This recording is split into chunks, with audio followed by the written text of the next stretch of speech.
Hare Nama Hare Nama Eva Kevalam Kalo Nasteva Nasteva Nasteva Gatiranyata.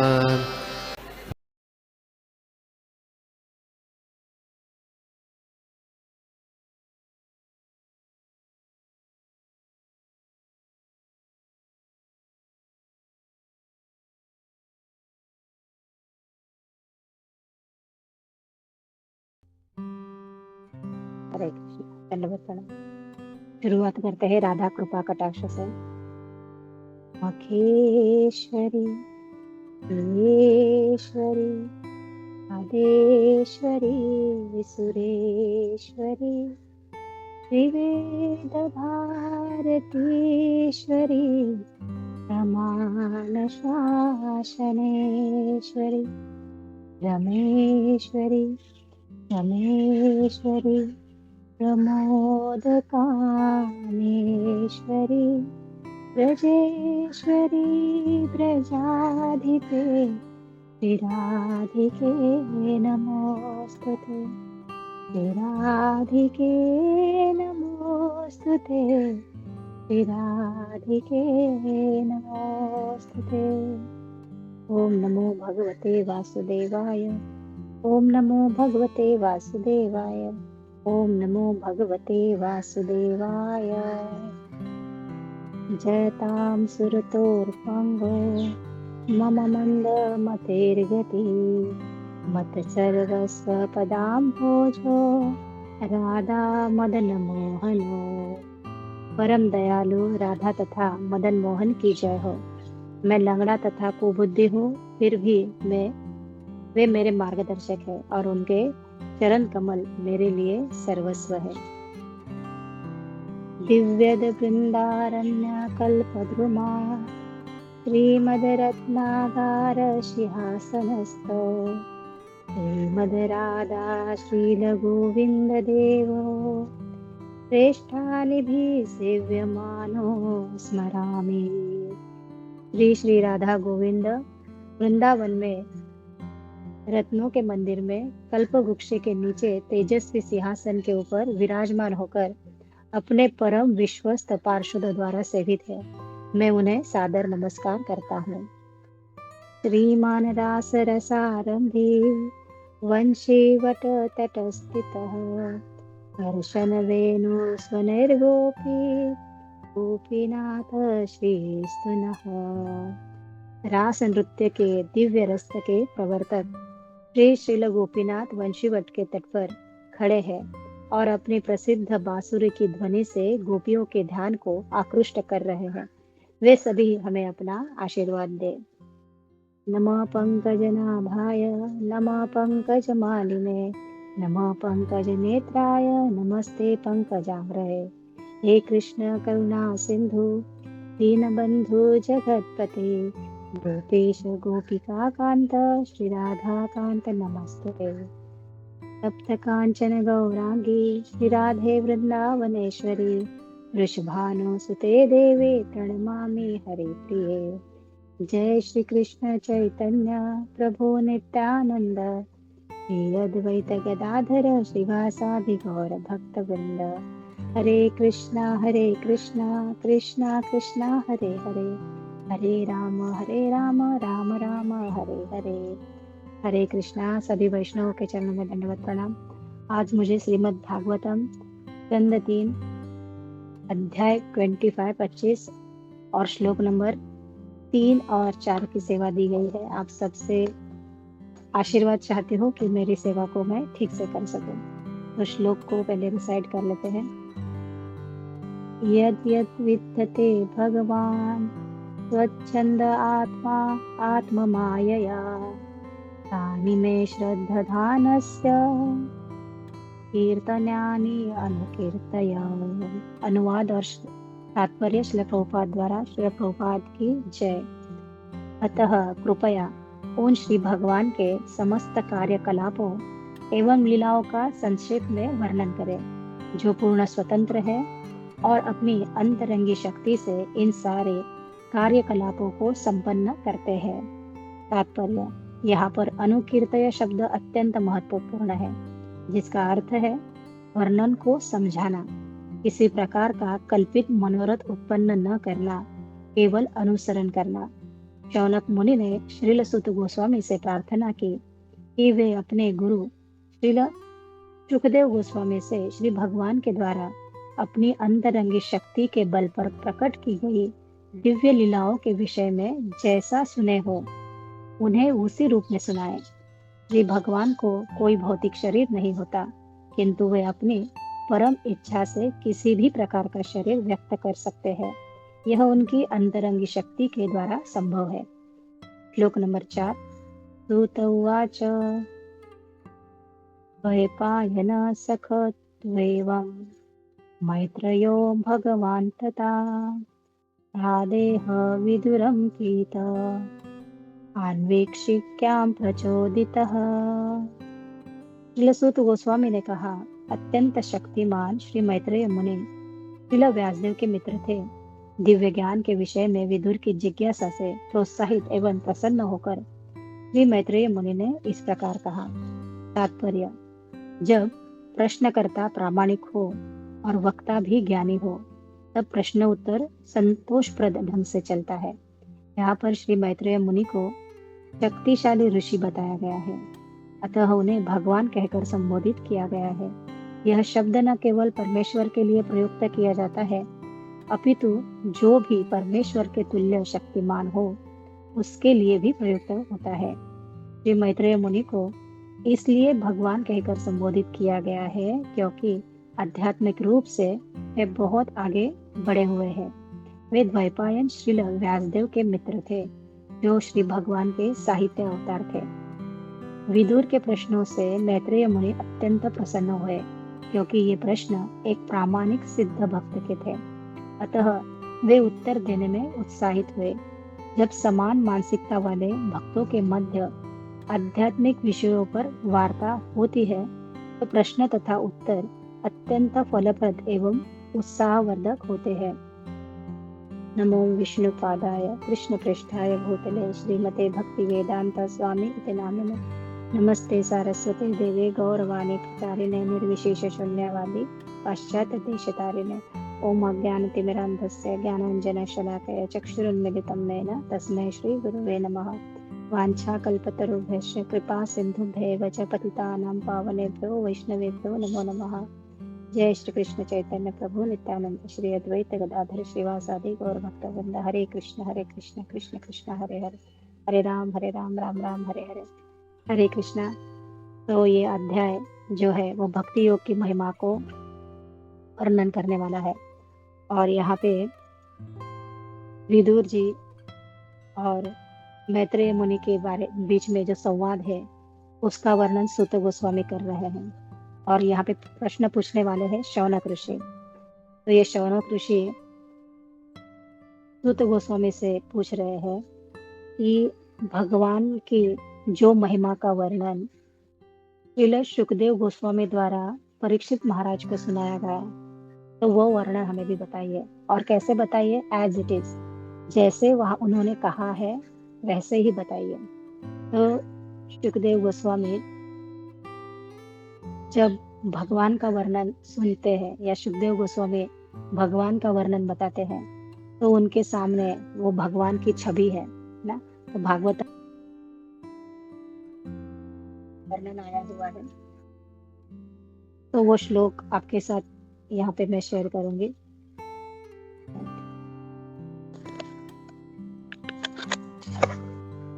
परहापीडं नटवरवपु कर्णयो कर्णिकारं बिभ्रदवास कनककपीशं Vaijayanti च माला रन्ध्रान्वेणोरधरसुदया पूरयन्दोपवृन्दे वृन्दारण्यं स्वपदरमणं ताविशद गीत कीर्ति।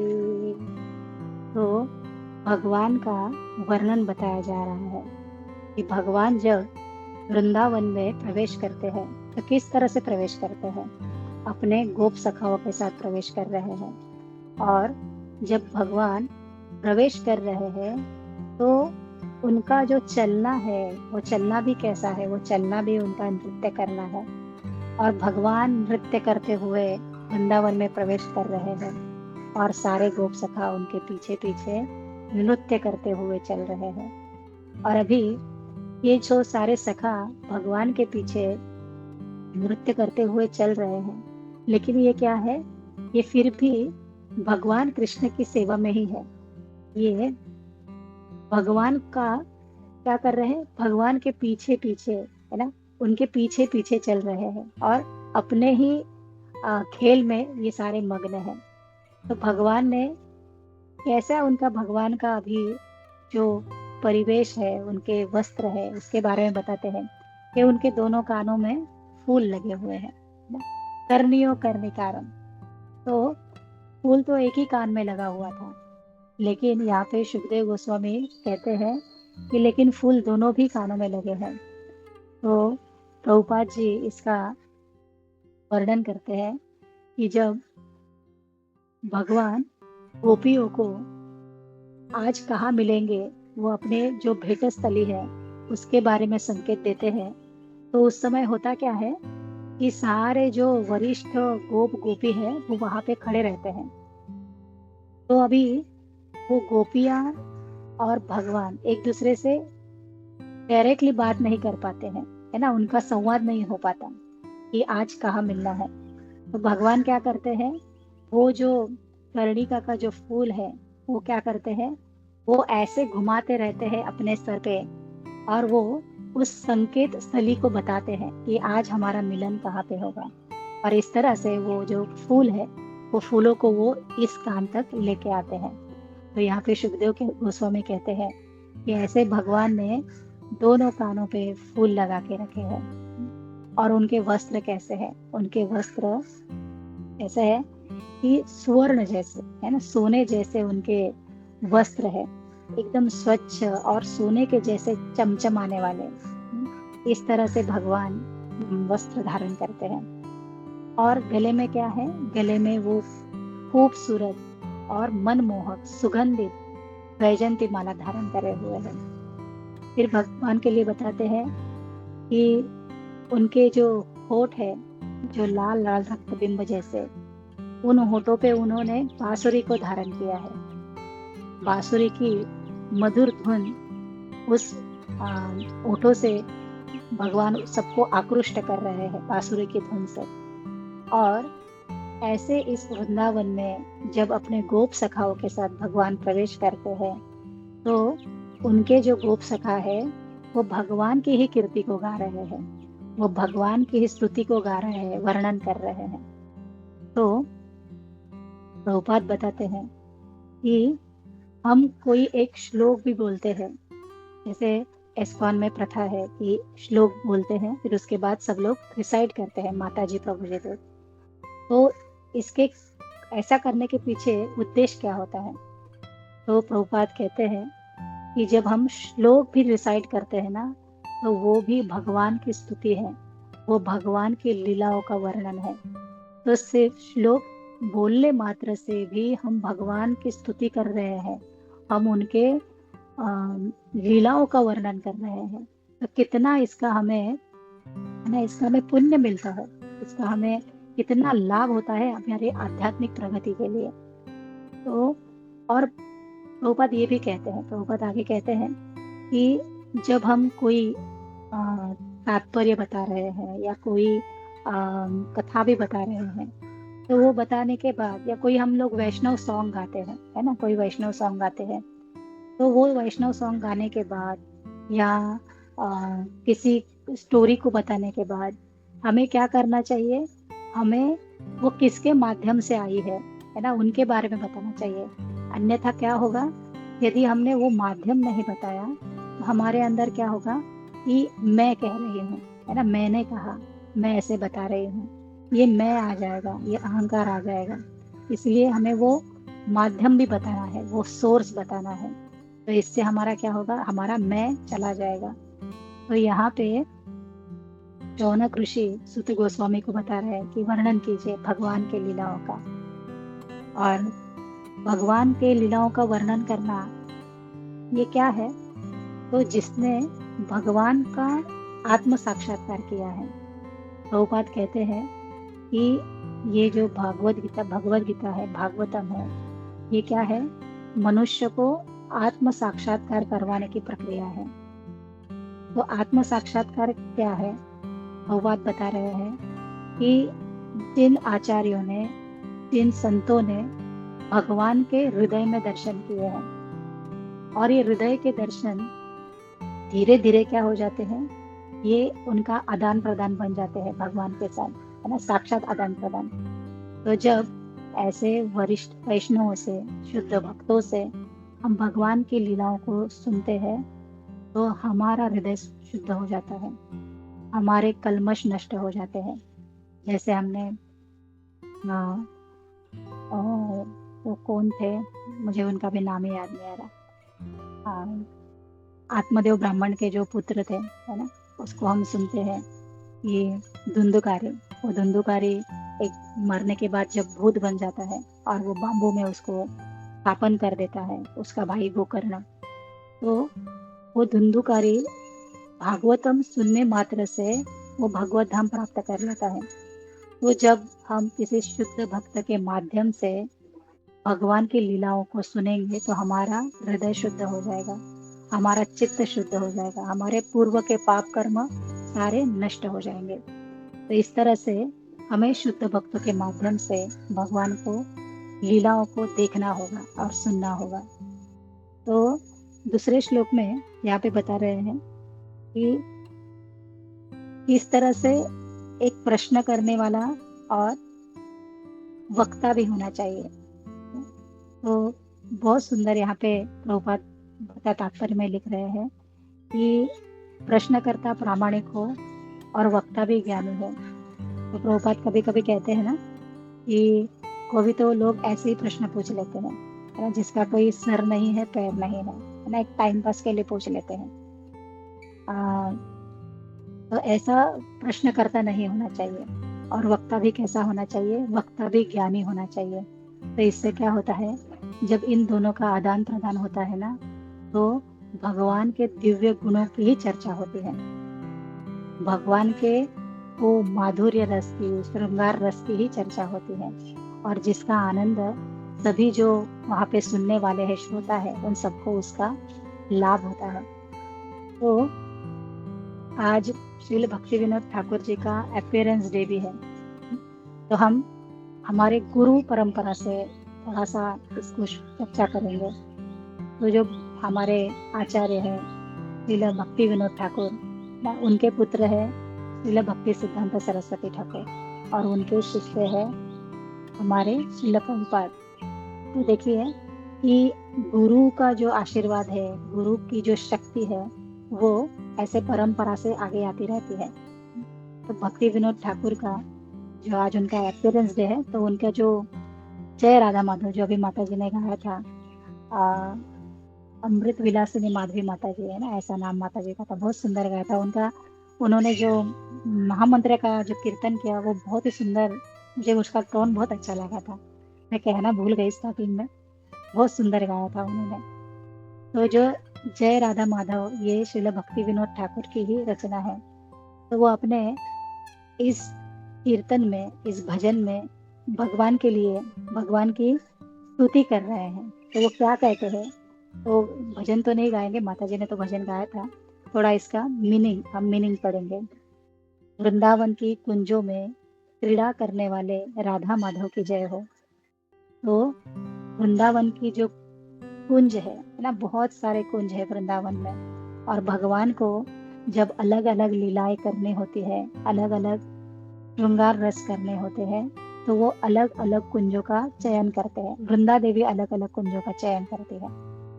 तो ये अलग अलग कुंज है जो है, वो उस रस के आधार पर उनको सुशोभित किया जाता है। कृष्ण गोपियों के प्रियतम है तथा गोवर्धन गिरि को धारण करने वाले हैं। तो सारी गोपियां अपना प्रियतम मान रही है कृष्ण को, है ना, सारी गोपियों के वो प्रियतम है। और वो कौन है? वो गोवर्धन को धारण करने वाले हैं। कृष्ण यशोदा के पुत्र तथा समस्त ब्रजवासियों के प्रिय है और वे यमुना तट पर स्थित वनों में विचरण करते हैं। यशोदा जो नंद रानी है, जो नंद रानी के पुत्र है और ब्रजवासियों के प्रिय है, सारे गोकुल के, सारे ब्रज के लाडले हैं। और ये ऐसे लाडले कृष्ण क्या कर रहे हैं, यमुना नदी के तट पे जो स्थित वन है उस वनों में वो विचरण कर रहे हैं। तो भक्ति विनोद ठाकुर ये जो हमें दर्शन करवा रहे हैं, ये दर्शन उनके हृदयों में उन्होंने भगवान का किया हुआ है और उन्होंने वो भजन के माध्यम से आज हम उनके, है ना, उस दर्शन को हम गाते हैं। तो हम गाते तो है ना, गाते तो है, लेकिन वो भाव नहीं हमारे पास आ पाता है ना, उस भाव तक हम नहीं पहुंच पाते। तो ये भक्ति योग की महिमा क्या है? भक्ति योग की महिमा है कि वो भाव हमारे अंदर उत्पन्न होना चाहिए। जब हम हरे कृष्ण कृष्ण कृष्ण हरे हरे, हरे राम राम राम हरे हरे, हम ऐसे उच्चारण भी करें जोर से, तो हमारे आंखों से अश्रु टपकने चाहिए। हमें वो विरह का भाव होना चाहिए, है ना। हमारा जो संप्रदाय है ना, हमारा संप्रदाय जो ब्रह्म गौड़ीय संप्रदाय है, ब्रह्म मध्व गौड़ीय संप्रदाय, तो हमारे संप्रदाय में माधुर्य रस का प्रभाव है। हम माधुर्य रस में भगवान के लीलाओं का और भगवान का क्या करते हैं, दर्शन करते हैं। तो ये माधुर्य रस में ये अधिक प्रगाढ़ कब बन जाता है? ये अधिक प्रगाढ़ बन जाता है जब भगवान वृंदावन को छोड़ के मथुरा चले जाते हैं, है ना, गोपियों से बिछड़ जाते हैं। तो ये जो प्रेम रस है ना, ये रस और ज्यादा ज्यादा गाढ़ा होता जाता है उस विरह के भाव में। और जब हम भगवान को उस विरह भाव में याद करते हैं, गोपियों के जैसे, राधा रानी के जैसे, मीरा के जैसे, तो होता क्या है, हमारे आंखों से अश्रु अपने आप आने होंगे। तो ये चिंतन कब होगा कि जब हम, जैसे गोपियां, भगवान वहां पे नहीं है फिर भी भगवान का चिंतन कर रही है, कैसे गोचारण के लिए जाते हैं, किस तरह से इस रास्ते से गुजरते हैं, कैसे पेड़ों पे चढ़ते हैं, कैसी आवाजें करते हैं, कैसे वो मुरली बजाते हैं, कैसा उनका उन्होंने किस तरह से अपनी धोती पीताम्बर पहना है। तो ये सब चिंतन करते करते फिर आखिरी में क्या होता है, आखिर में सोचते हैं कि कृष्ण तो यहाँ पे है नहीं, कृष्ण तो चले गए वृंदावन, अब कब आएंगे। और ऐसे करके उनके आंखों से वो विरह भाव से वो अश्रु आ जाते हैं। तो जब हम भगवान को इस तरह से याद करेंगे ना, गोपियों की तरह, जब हमसे कोई अपना बिछड़ता है तो है ना, किस तरह से वेदना रहती है हमारे हृदय में। तो जब हम भगवान को इस भाव से, हम भगवान को याद करेंगे, स्मरण करेंगे महामंत्र के रूप में, तो हमारे आंखों से भी वो अश्रु झलक पड़ेंगे। तो भक्ति योग क्या है?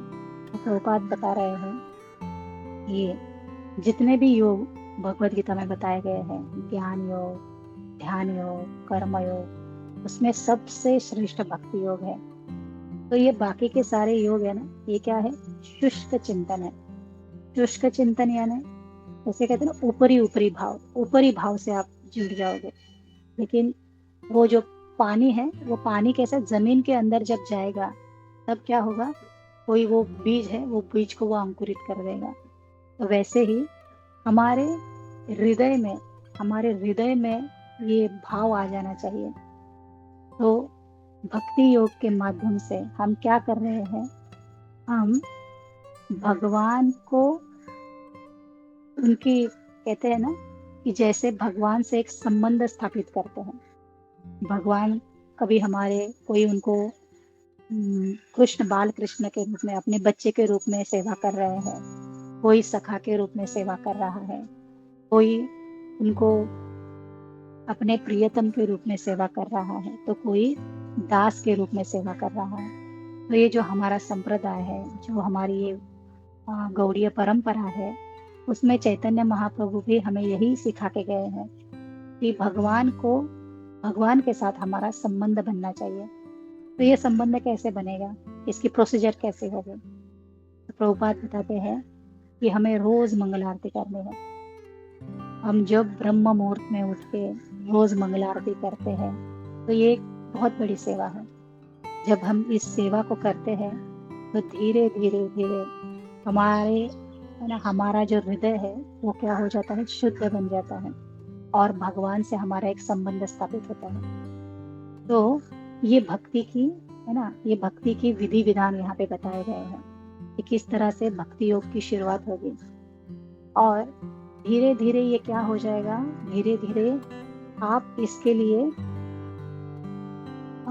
मीन्स एक आदत पड़ जाएगी, एक हैबिट हो जाएगी हमारी कि ये मुझे करना ही है। इस सेवा के बगैर हमारा मन नहीं लगेगा। तो ये ब्रह्म मुहूर्त में किया गया भगवान का चैंटिंग, स्मरण, ब्रह्म मुहूर्त में की गई आरती, ये हमारे भक्ति को बहुत आगे बढ़ाने वाली है। तो हम जो भी ये ब्रह्म मुहूर्त में जो कार्य कर रहे हैं उससे क्या होता है, हमारी भक्ति में वृद्धि होती है। तो प्रभुपाद लीलामृत में प्रभुपाद से उनके जो वहाँ पे जो प्रश्नकर्ता होते हैं वो प्रश्नकर्ता उनसे एक 3 प्रश्न पूछते हैं। बहुत अच्छे लगे मुझे वो प्रश्न, इसलिए मैंने थोड़ा उनको अपने मेमोरी में फिट कर लिया कि किस तरह उस समय में प्रभुपाद को प्रश्न पूछे जा रहे थे। तो प्रभुपाद जी को एक जहाँ पे वो श्रोता आया था वो पूछ रहा है कि हम कि कैसे विश्वास करें कि कृष्ण है ना, आपको विश्वास है कि कृष्ण है? तो प्रश्न देखिए कैसा है। तो प्रभुपाद ने उनको ही प्रश्न पूछा, आप विश्वास करते हो क्या? आपको विश्वास है कि मैंने जो अभी प्रवचन में कहा भगवान है? तो वो श्रोता कहता है हाँ मेरा विश्वास है। प्रभुपाद कहने लगे, यदि आपको विश्वास है तो मुझे भी विश्वास है, और मुझे विश्वास क्यों है, क्योंकि ये सत्य है और मैं सत्य बता रहा हूँ। सत्य पे हमें विश्वास करना ही होगा, भगवान परम सत्य है। फिर वो दूसरा प्रश्न करते हैं, वो दूसरा प्रश्न प्रभुपाद को बोलते हैं कि यदि हम गुरु को कोई भेंट देते हैं, है ना, कोई भी चित्र देते हैं, कोई गिफ्ट देते हैं, तो क्या ये गुरु को मिल जाता है या वो भगवान को प्रसन्न कर पाती है वो भेंट वस्तु? तो प्रभुपाद इसका उत्तर देते हैं कि जब हम गुरु को कोई भेंट वस्तु देते हैं तो गुरु भगवान का प्रतिनिधि है, तो वो भेंट भगवान को अर्पित होती है डायरेक्टली, वो गुरु को अर्पित नहीं है, वो भगवान तक ही पहुंचती है। फिर वो भक्त तीसरा प्रश्न करते हैं, वो कहते हैं कि हम जब कोई कार्य कर रहे हैं, है ना, हम लोग कोई कार्य कर रहे हैं तो वो हमारे गुरु को पता चलेगा क्या? जैसे अभी हम यहाँ पे हम चर्चा कर रहे हैं, है ना, हम यहाँ पे बैठ कर, तो मेरे जो गुरु महाराज है वो उससे अवगत होंगे क्या कि मैं क्या कर रहे हूँ, अभी मेरा क्या कार्य चल रहा है? तो प्रभुपाद कह रहे हैं कि ये बात छोड़ दो कि गुरु को पता है या नहीं है, लेकिन इस बात पे विश्वास करो कि अभी जो तुम कर रहे हो वो कृष्ण देख रहे हैं। ये कृष्ण देख रहे हैं तुम क्या कार्य कर रहे हो, तो कृष्ण के प्रतिनिधि गुरु होने के नाते गुरु को भी ये पता है। तो इतना सुंदर प्रभुपाद इन सभी प्रश्नों का उत्तर दे रहे हैं। और प्रभुपाद एक कथा भी बताते हैं, थोड़ी सी फनी है। तो प्रभुपाद अपने लिए खुद के लिए कह रहे थे कि प्रभुपाद ने इतने सारे सेंटर बनाए फॉरेन में जाकर, है ना, फॉरेन कंट्रीज में, लेकिन प्रभुपाद वहाँ पे कभी रुक नहीं पाते थे, कभी भी वहाँ पे उनका ऐसे बहुत दिनों के लिए स्टे हो ऐसा नहीं हो रहा था। और शरीर थकने के कारण क्या हो रहा था, स्वास्थ्य भी खराब रहता था। तो उनके जो शिष्य थे वो चाहते थे कि प्रभुपाद का संग हमें ज़्यादा से ज़्यादा मिले, प्रभुपाद हमारे साथ रुके, लेकिन प्रभुपाद ऐसा कर नहीं पा रहे थे। तो प्रभुपाद उन शिष्यों को एक मज़ेदार का किस्सा सुनाते हैं, कहानी सुनाते हैं।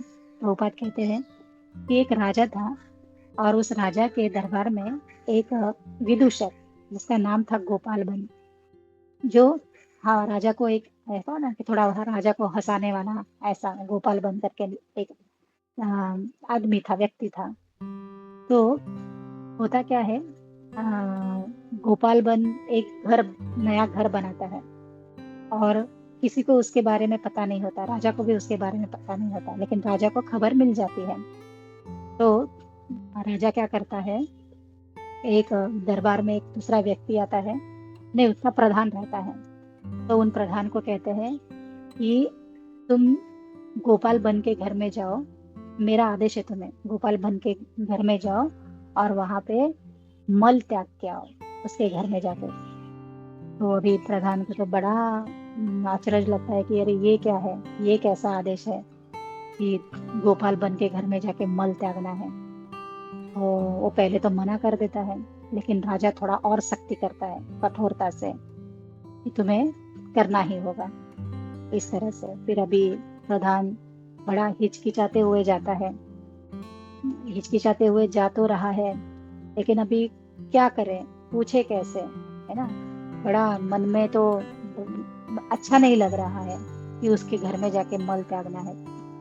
तो अभी ये जो प्रधान है वो थोड़ी सी ट्रिक करता है, थोड़ा सा दिमाग लगाता है और गोपाल बन के घर में जाता है और उसे कहता है कि मुझे मल त्यागना है, आपके घर में मल त्यागने की कहीं जगह है तो मुझे बता दीजिए।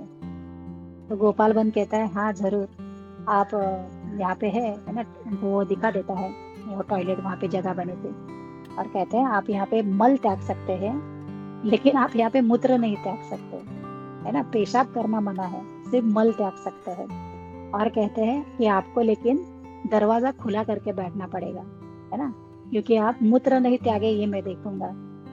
तो प्रभुपाद कहते हैं मेरी भी अवस्था कुछ ऐसी ही है कि मैं सेंटर तो बना लिए हैं, लेकिन मैं यहाँ पे रह नहीं सकता। तो प्रभुपाद ये एक मजेदार किस्सा सुनाते हैं।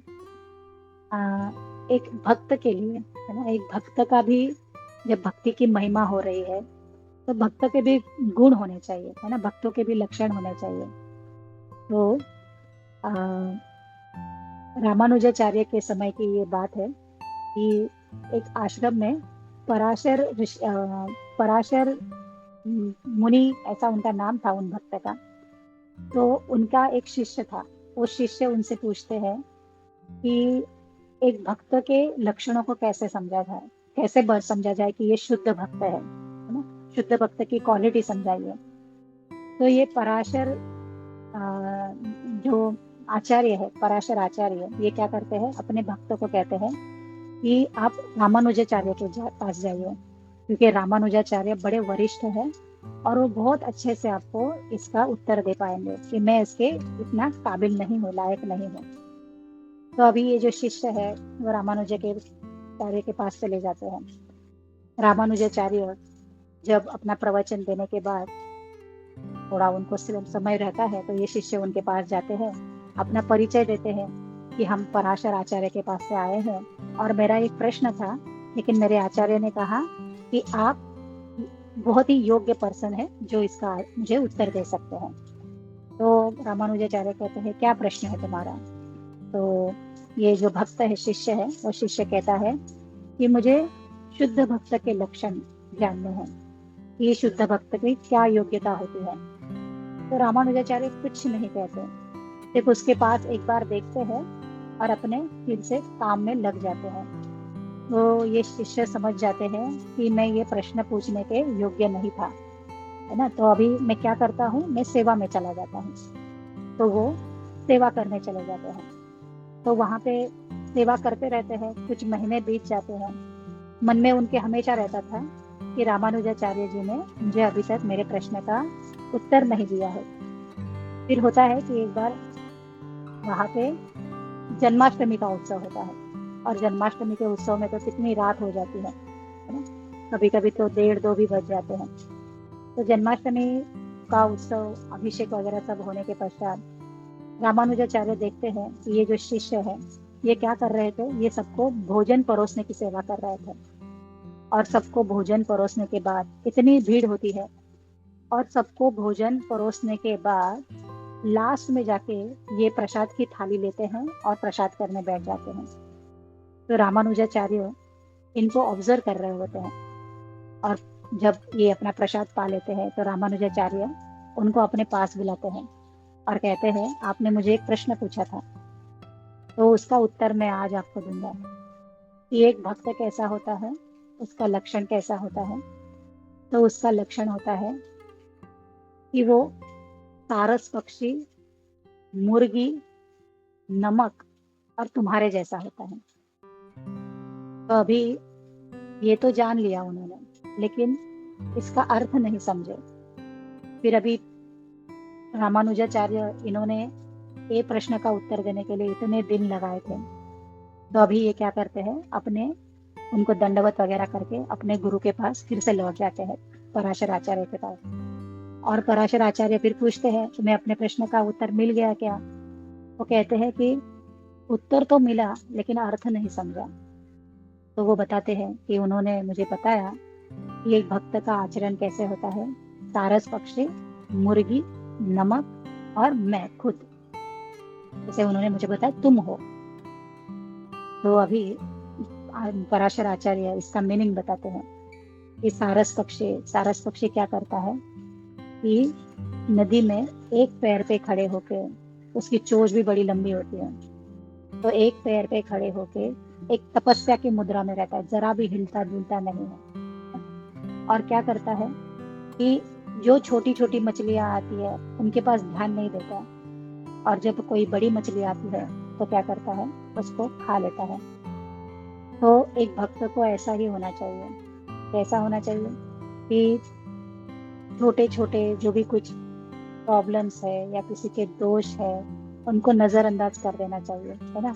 तपस्या, उसके जीवन की तपस्या है ये। जब वो महामंत्र का जप कर रहा है, वो तपस्या कर रहा है, तो ये तपस्या के दौरान दूसरों के दोष को देखना बंद कर देना चाहिए, छोटी मोटी गलतियों को देखना बंद करना चाहिए, और इस प्रतीक्षा में रहना चाहिए कि मुझे एक शुद्ध भक्त का संग मिले, मुझे एक शुद्ध वैष्णव से कुछ ग्रहण करने को मिले। उसको हमेशा इसी प्रतीक्षा में रहना चाहिए। फिर मुर्गी का उदाहरण से बताते हैं। मुर्गी क्या करती है कि अपना जो भोजन है वो कितने भी मिट्टी में, कितने भी गंदे स्थान पे, कीड़े मकोड़े में पड़ा है, वो अपने दानों को टिक टिक टिक टिक करके, है ना, वो फटाफट उसको खा लेती है। वो रुकती नहीं है, अपना कार्य करती जाती है। तो पराशर आचार्य बताते हैं कि हमें भी उस मुर्गी की तरह होना चाहिए, है ना, कि आजू बाजू की परिस्थिति कैसे भी हो, है ना, वो हमारे भक्ति के लिए, हमें लग रहा है कि मुझे भक्ति के लिए फेवरेबल एटमॉस्फेयर नहीं मिल रहा है, लेकिन हमें फिर भी नाम जप करना है, अपनी सेवाओं को करते रहना है, हमें अपने कार्यों पे कंसंट्रेट होना है। उस मुर्गी की तरह हमें कंसंट्रेट रहना है अपने कार्य में, कि मैं यहाँ पे मंदिर में क्या करने आई थी। मैं जब मंदिर की पहली सीढ़ी चढ़ी थी तो मेरा भाव क्या था, और मैं क्या करने आई थी, मुझे भगवान की सेवा करनी है ना। इस पे हमारा कंसंट्रेशन होना चाहिए। फिर तीसरा उदाहरण देते हैं, नमक। तो नमक क्या है? नमक पानी में घुल जाता है। जब पानी में, वो सब्जियों में, सब खाद्य पदार्थों में घुल जाता है, तो जब हम किसी की तारीफ करते हैं कि आप अपने सब्जी बहुत अच्छी बनाई है, आपने दाल बहुत अच्छी बनाई है ना, तो हम ऐसे नहीं कहते आपने इसमें नमक बहुत अच्छा डाला है ना। हम ऐसे नहीं बोलते कि आज आपने दाल में नमक एकदम परफेक्ट डाला है, आपने सब्जी में नमक एकदम अच्छा डाला है ना। नमक की कहीं पे तारीफ नहीं है, नमक का कहीं पे भी उल्लेख नहीं है, लेकिन जो करने वाला है उसका उल्लेख होता है। यदि उसने नमक ही नहीं डाला तो वो जितना भी कोई रसोईया हो, उसमें तो वो स्वाद ही नहीं है। तो नमक अपना अस्तित्व प्रकट नहीं करता, वो छुपा हुआ होता है। तो वैसे ही भक्त को होना चाहिए, अपने सेवाओं को लेके ढिंडोरा नहीं पीटना चाहिए। अरे मैं ये करता हूँ, अरे मैं वो करता हूँ, मैं इतना परेशान रहता हूँ, मैं इतना थका होता हूँ, मैंने आज ये सेवा करी, मैंने वो सेवा करी, है ना। तो नमक के जैसा उसका अस्तित्व होना चाहिए कि अहम रोल तो उसका है, लेकिन वो प्रकट नहीं करता, वो अपना अस्तित्व प्रकट नहीं करता।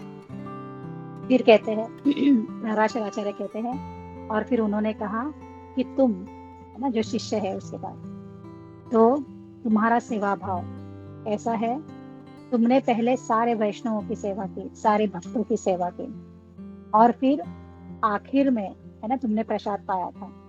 तो एक भक्त का जो लक्षण है वो उसका पहला उद्देश्य होना चाहिए सेवा, अपने से वरिष्ठ कनिष्ठ जो भी है ना, उनकी सेवा करना, वैष्णवों की सेवा करना, और उसके बाद ही है ना अपने खुद के बारे में सोचना। तो ये सारे भक्तों के लक्षण पराशर आचार्य अपने शिष्य को बताते हैं। तो ये हमारे लिए भी है, ये हमें अपने आप को भी इसमें, मैं खुद को अपने आप को ही परखती हूँ इन सब चीजों में कि इससे हम क्या सीख पाते हैं।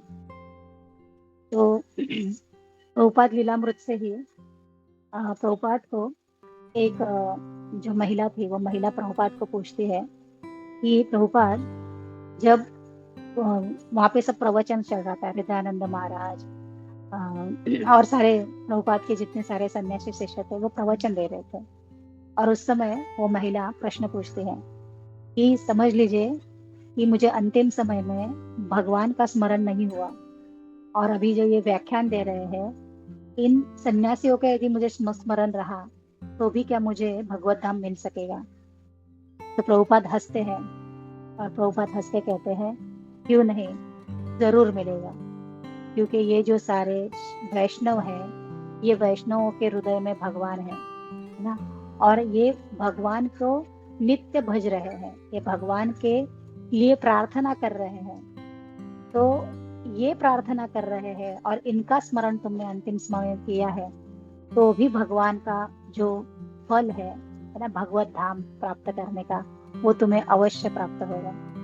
तो देखिए प्रभुपाद भक्ति की कितनी महिमा हमें बता रहे हैं कि वैष्णवों को स्मरण करने से, वैष्णवों की सेवा करने से ही हमारी भक्ति संपन्न होगी, सफल होगी। तो मैं मेरी वाणी को यहीं पे विराम दूंगी। मेरे से जो भी कोई भूल चूक हुई होगी उसके लिए मुझे क्षमा कर दीजिए। हरे कृष्णा, दंडवत प्रणाम आप सभी को।